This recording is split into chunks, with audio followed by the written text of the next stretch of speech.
বৃষ্টির মধ্যে এভাবে রিক্সা নিয়ে ঘুরবেন, ঠিক আছে? একটু শরীরটা ভিজলেও মনটা খুব ভালো লাগবে। এভাবে ঘুরতে থাকবেন।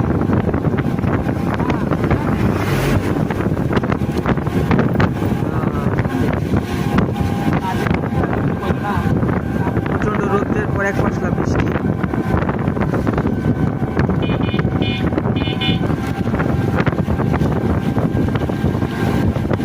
আজকে 2 দিন যাবৎ প্রচন্ড তাপদাহ চলতেছে। আপনারা সবাই জানেন, সারা বাংলাদেশে এই গরমে যেই তাপদাহটা, সেটা পরে যখন বৃষ্টি পড়বে তখন মনে করবেন যে আল্লাহর রহমত। আপনারা দেখতে পাচ্ছেন এখানে প্রচন্ড বৃষ্টি হয়েছে আজকে গাজীপুর। তো বৃষ্টির পরের দৃশ্য হচ্ছে এটি। আর এখন আপনারা যেটা দেখতে পাচ্ছেন এটা সম্পূর্ণ হচ্ছে গজারিবন, শালবন বিহার। সবাই দেখে থাকুন আর আমার ইউটিউব চ্যানেল সবাই সাবস্ক্রাইব করতে থাকুন।